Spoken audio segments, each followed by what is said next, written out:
Chapter 2. In Santa Croce with no Baedeker.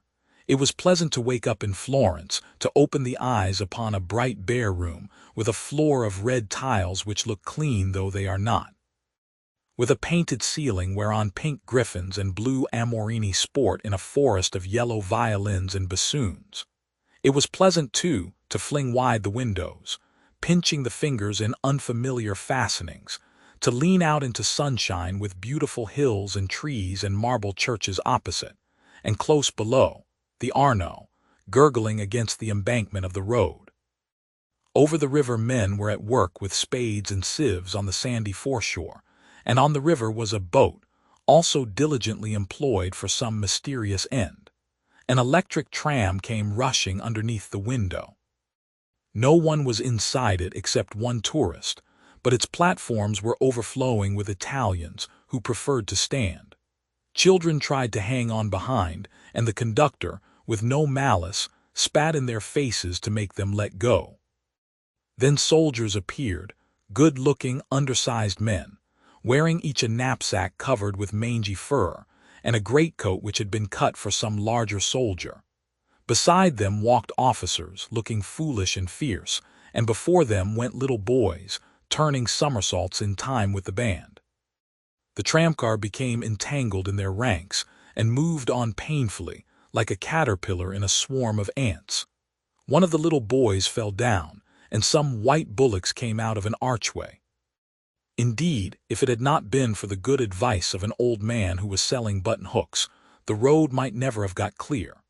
Over such trivialities as these many a valuable hour may slip away, and the traveler who has gone to Italy to study the tactile values of Giotto, or the corruption of the papacy, may return remembering nothing but the blue sky and the men and women who live under it.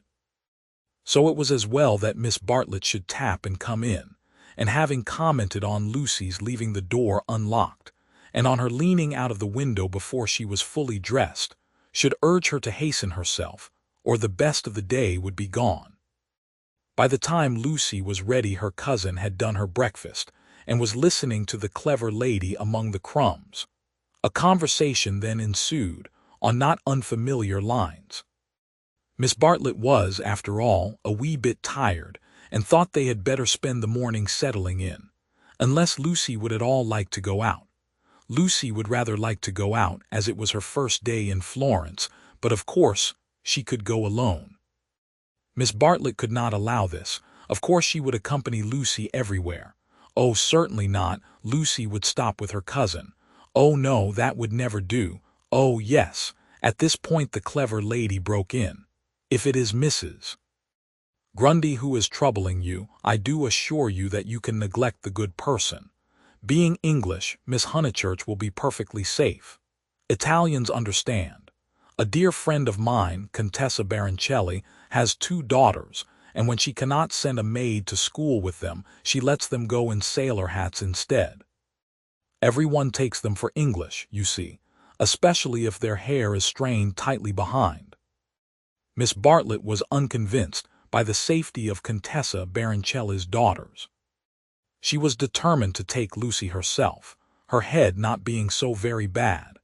The clever lady then said that she was going to spend a long morning in Santa Croce, and if Lucy would come too, she would be delighted.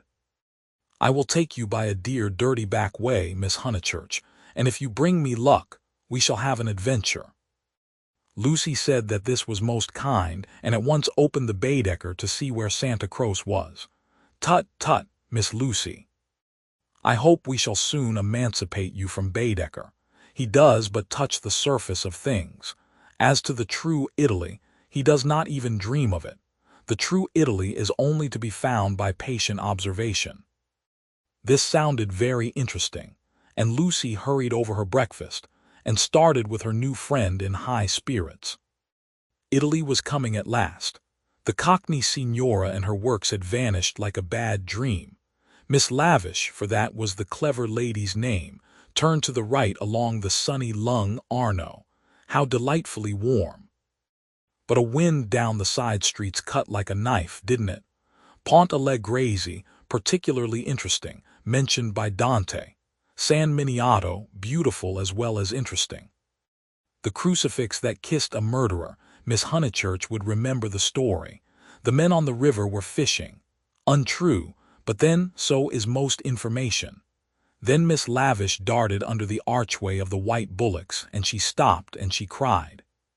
A smell, a true Florentine smell. Every city, let me teach you, has its own smell. Is it a very nice smell? Said Lucy, who had inherited from her mother a distaste to dirt. One doesn't come to Italy for niceness, was the retort. One comes for life. Buongiorno, buongiorno, bowing right and left. Look at that adorable wine cart, how the driver stares at us, dear, simple soul.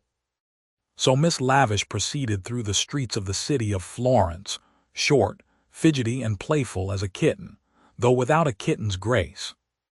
It was a treat for the girl to be with anyone so clever and so cheerful, and a blue military cloak, such as an Italian officer wears, only increased the sense of festivity. Buongiorno, take the word of an old woman, Miss Lucy. You will never repent of a little civility to your inferiors. That is the true democracy, though I am a real radical as well. There, now you're shocked. Indeed I'm not, exclaimed Lucy. We are radicals too, out and out. My father always voted for Mr. Gladstone, until he was so dreadful about Ireland. I see, and now you have gone over to the enemy. Oh, please. If my father was alive, I am sure he would vote radical again now that Ireland is all right. And as it is, the glass over our front door was broken last election, and Freddie is sure it was the Tories. But mother says nonsense, a tramp. Shameful, a manufacturing district, I suppose. No, in the Surrey Hills. About 5 miles from Dorking, looking over the Weald. Miss Lavish seemed interested and slackened her trot. What a delightful part, I know it so well. It is full of the very nicest people. Do you know Sir Harry Otway, a radical if ever there was? Very well indeed. And old Mrs. Butterworth, the philanthropist. Why, she rents a field of us, how funny. Miss Lavish looked at the narrow ribbon of sky and murmured, Oh, you have property in Surrey. Hardly any, said Lucy, fearful of being thought a snob. Only 30 acres, just the garden all downhill and some fields. Miss Lavish was not disgusted, and said it was just the size of her aunt's Suffolk estate. Italy receded. They tried to remember the last name of Lady Louisa someone who had taken a house near Summer Street the other year, but she had not liked it, which was odd of her. And just as Miss Lavish had got the name, she broke off and exclaimed, bless us and save us, we've lost the way. Certainly, they had seemed a long time in reaching Santa Croce, the tower of which had been plainly visible from the landing window. But Miss Lavish had said so much about knowing her Florence by heart that Lucy had followed her with no misgivings. Lost. My dear Miss Lucy, during our political diatribes we have taken a wrong turning. How those horrid conservatives would jeer at us. What are we to do? 2 lone females in an unknown town. Now this is what I call an adventure. Lucy, who wanted to see Santa Croce, suggested as a possible solution that they should ask the way there. Oh, but that is the word of a craven. And no, you are not to look at your Baedeker. Give it to me, I shan't let you carry it. We will simply drift. Accordingly, they drifted through a series of those gray-brown streets, neither commodious nor picturesque, in which the eastern quarter of the city abounds. Lucy soon lost interest in the discontent of Lady Louisa, and became discontented herself. For one ravishing moment Italy appeared. She stood in the square of the Annunziata and saw in the living terracotta those divine babies whom no cheap reproduction can ever stale. There they stood, with their shining limbs bursting from the garments of charity, and their strong white arms extended against circlets of heaven. Lucy thought she had never seen anything more beautiful. But Miss Lavish, with a shriek of dismay, dragged her forward, declaring that they were out of their path now by at least a mile. The hour was approaching at which the continental breakfast begins, or rather ceases, to tell, and the ladies bought some hot chestnut paste out of a little shop, because it looked so typical. It tasted partly of the paper in which it was wrapped, partly of hair oil, partly of the great unknown, but it gave them strength to drift into another piazza, large and dusty, on the farther side of which rose a black-and white facade of surpassing ugliness.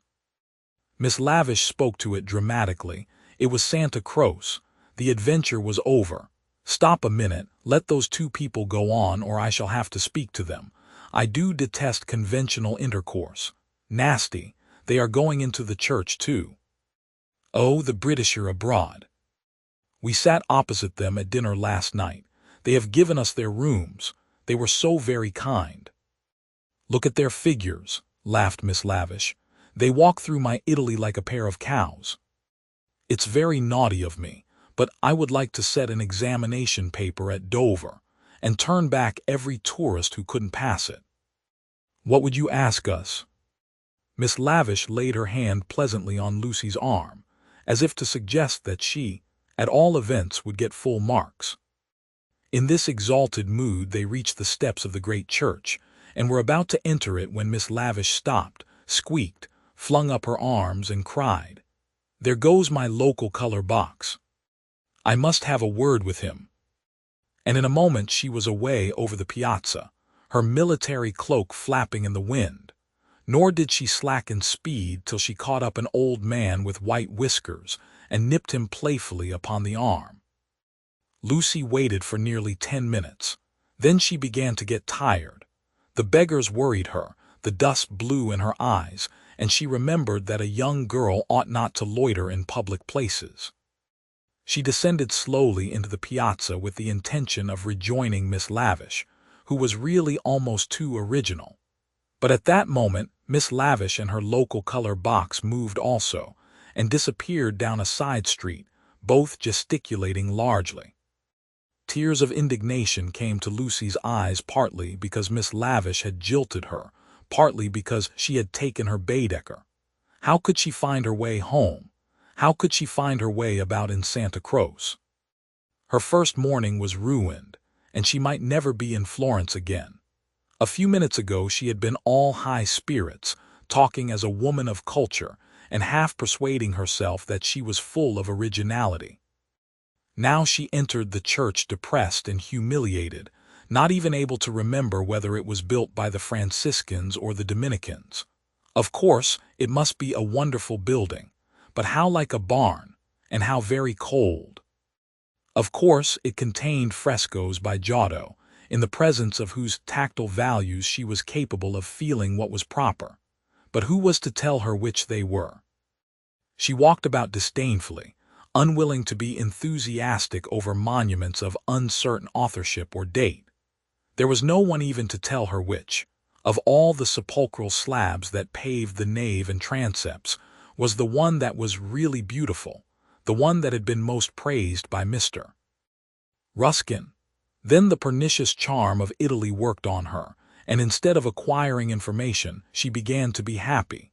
She puzzled out the Italian notices, the notices that forbade people to introduce dogs into the church, the notice that prayed people, in the interest of health and out of respect to the sacred edifice in which they found themselves, not to spit.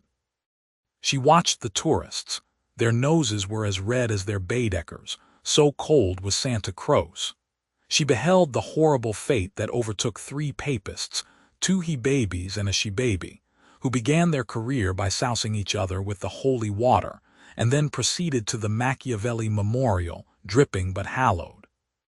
Advancing towards it very slowly and from immense distances, they touched the stone with their fingers, with their handkerchiefs, with their heads, and then retreated. What could this mean? They did it again and again. Then Lucy realized that they had mistaken Machiavelli for some saint, hoping to acquire virtue. Punishment followed quickly. The smallest he-baby stumbled over one of the sepulchral slabs so much admired by Mr. Ruskin and entangled his feet in the features of a recumbent bishop. Protestant as she was, Lucy darted forward. She was too late. He fell heavily upon the prelate's upturned toes.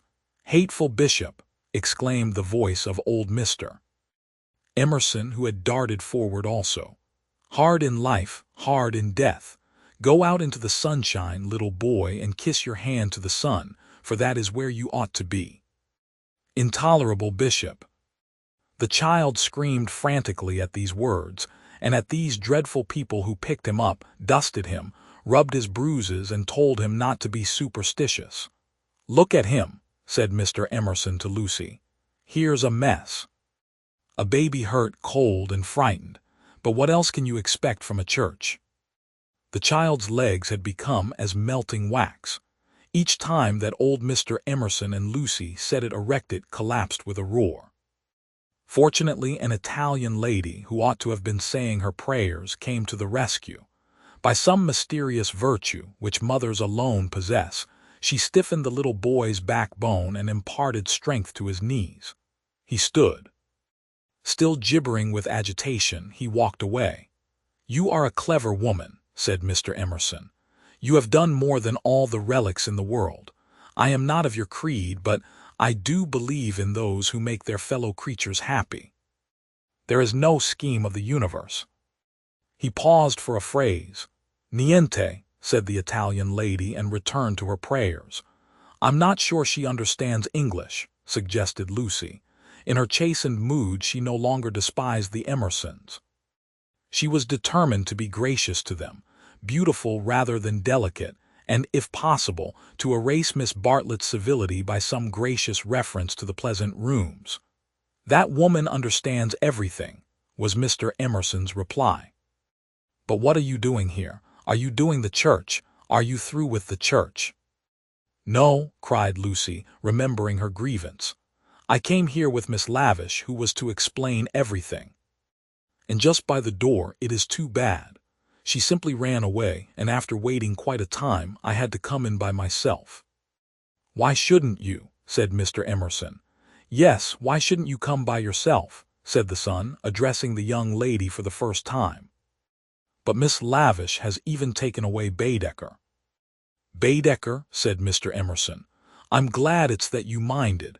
It's worth minding the loss of a Baedeker. That's worth minding." Lucy was puzzled. She was again conscious of some new idea and was not sure whither it would lead her.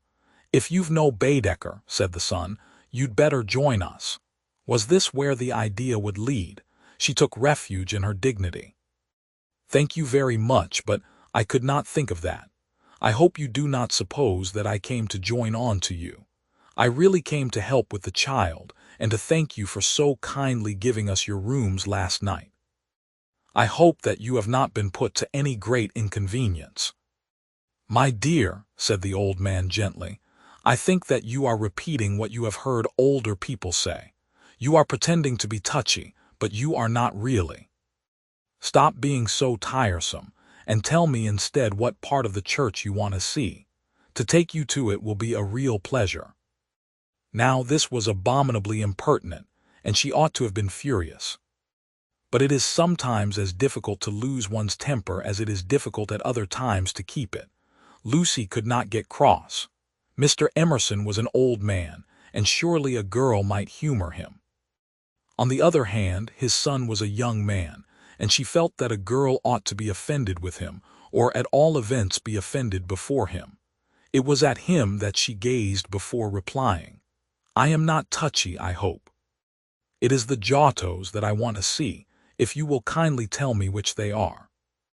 The son nodded. With a look of somber satisfaction, he led the way to the Peruzzi chapel. There was a hint of the teacher about him.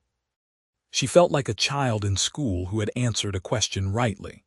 The chapel was already filled with an earnest congregation, and out of them rose the voice of a lecturer, directing them how to worship Giotto, not by tactful valuations, but by the standards of the Spirit. "Remember," he was saying, "the facts about this church of Santa Croce, how it was built by faith in the full fervor of medievalism, before any taint of the Renaissance had appeared. Observe how Giotto in these frescoes, now unhappily ruined by restoration, is untroubled by the snares of anatomy and perspective. Could anything be more majestic, more pathetic, beautiful, true? How little we feel avails knowledge and technical cleverness against a man who truly feels. No, exclaimed Mr. Emerson in much too loud a voice for church. Remember, nothing of the sort, built by faith indeed. That simply means the workmen weren't paid properly. And as for the frescoes, I see no truth in them. Look at that fat man in blue. He must weigh as much as I do, and he is shooting into the sky like an air balloon. He was referring to the fresco of the Ascension of St. John. Inside, the lecturer's voice faltered, as well it might. The audience shifted uneasily, and so did Lucy. She was sure that she ought not to be with these men, but they had cast a spell over her. They were so serious and so strange that she could not remember how to behave. Now, did this happen, or didn't it? Yes or no? George replied, "It happened like this if it happened at all. I would rather go up to heaven by myself than be pushed by cherubs. And if I got there, I should like my friends to lean out of it, just as they do here." "You will never go up," said his father.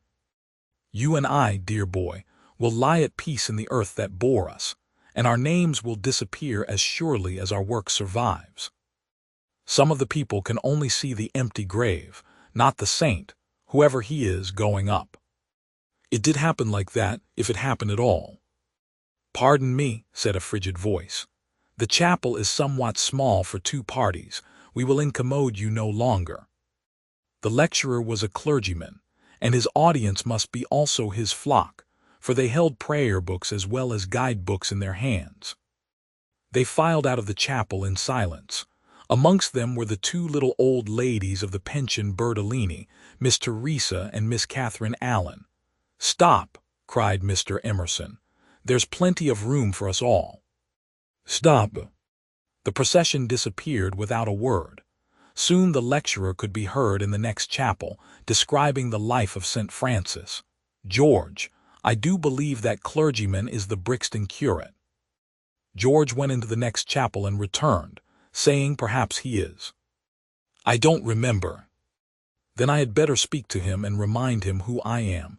It's that Mr. Eager. Why did he go? Did we talk too loud? How vexatious. I shall go and say we are sorry. Hadn't I better? Then perhaps he will come back." "He will not come back," said George. But Mr. Emerson, contrite and unhappy, hurried away to apologize to the Rev. Cuthbert Eager. Lucy, apparently absorbed in a lunette, could hear the lecture again interrupted, the anxious, aggressive voice of the old man, the curt, injured replies of his opponent. The son, who took every little contretemps as if it were a tragedy, was listening also. "My father has that effect on nearly everyone," he informed her. "He will try to be kind." "I hope we all try," said she, smiling nervously, "because we think it improves our characters. But he is kind to people because he loves them, and they find him out and are offended or frightened." "How silly of them," said Lucy, though in her heart she sympathized. "I think that a kind action done tactfully." "Tact." He threw up his head in disdain. Apparently she had given the wrong answer. She watched the singular creature pace up and down the chapel. For a young man his face was rugged, and until the shadows fell upon it, hard. Enshadowed, it sprang into tenderness. She saw him once again at Rome, on the ceiling of the Sistine Chapel, carrying a burden of acorns. Healthy and muscular, he yet gave her the feeling of grayness, of tragedy that might only find solution in the night. The feeling soon passed. It was unlike her to have entertained anything so subtle. Born of silence and of unknown emotion, it passed when Mr. Emerson returned, and she could re-enter the world of rapid talk, which was alone familiar to her. "Were you snubbed?" asked his son tranquilly. "But we have spoilt the pleasure of I don't know how many people. They won't come back." Full of innate sympathy, quickness to perceive good in others, vision of the brotherhood of man, scraps of the lecture on St. Francis came floating round the partition wall. "Don't let us spoil yours," he continued to Lucy. "Have you looked at those saints?" "Yes," said Lucy. They are lovely. Do you know which is the tombstone that is praised in Ruskin? He did not know, and suggested that they should try to guess it. George, rather to her relief, refused to move, and she and the old man wandered not unpleasantly about Santa Croce, which, though it is like a barn, has harvested many beautiful things inside its walls. There were also beggars to avoid and guides to dodge round the pillars, and an old lady with her dog, and here and there a priest modestly edging to his mass through the groups of tourists. But Mr. Emerson was only half interested. He watched the lecturer whose success he believed he had impaired, and then he anxiously watched his son. "Why will he look at that fresco?" he said uneasily. "I saw nothing in it." "I like Giotto," she replied. "It is so wonderful what they say about his tactile values, though I like things like the Della Robbia babies better." "So you ought. A baby is worth a dozen saints, and my baby's worth the whole of paradise, and as far as I can see he lives in hell." Lucy again felt that this did not do. "In hell," he repeated, "he's unhappy." "Oh dear," said Lucy. "How can he be unhappy when he is strong and alive? What more is one to give him? And think how he has been brought up, free from all the superstition and ignorance that lead men to hate one another in the name of God. With such an education as that, I thought he was bound to grow up happy." She was no theologian, but she felt that here was a very foolish old man, as well as a very irreligious one. She also felt that her mother might not like her talking to that kind of person, and that Charlotte would object most strongly. "What are we to do with him?" he asked. "He comes out for his holiday to Italy and behaves like that. Like the little child who ought to have been playing and who hurt himself upon the tombstone. Eh, what did you say?" Lucy had made no suggestion. Suddenly he said, "Now don't be stupid over this. I don't require you to fall in love with my boy, but I do think you might try and understand him. You are nearer his age, and if you let yourself go, I am sure you are sensible. You might help me. He has known so few women, and you have the time. You stop here several weeks, I suppose, but let yourself go. You are inclined to get muddled, if I may judge from last night. Let yourself go.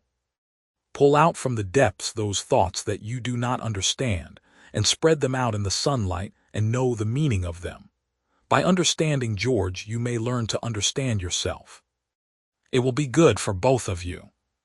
To this extraordinary speech Lucy found no answer. "I only know what it is that's wrong with him, not why it is." "And what is it?" asked Lucy fearfully, expecting some harrowing tale. "The old trouble. Things won't fit." "What things?" "The things of the universe. It is quite true, they don't." "Oh, Mr. Emerson, whatever do you mean?" In his ordinary voice, so that she scarcely realized he was quoting poetry, he said, "From far from eve and morning, and yon 12-winded sky, the stuff of life to knit me, blew hither, here am I." George and I both know this, but why does it distress him? We know that we come from the winds and that we shall return to them, that all life is perhaps a knot, a tangle, a blemish in the eternal smoothness. But why should this make us unhappy? Let us rather love one another and work and rejoice. I don't believe in this world's sorrow." Miss Honeychurch assented. "Then make my boy think like us. Make him realize that by the side of the everlasting why there is a yes, a transitory yes if you like, but a yes." Suddenly she laughed. Surely one ought to laugh. A young man melancholy because the universe wouldn't fit, because life was a tangle or a wind or a yes or something. "I'm very sorry," she cried. "You'll think me unfeeling, but, then she became matronly. "Oh, but your son wants employment. Has he no particular hobby?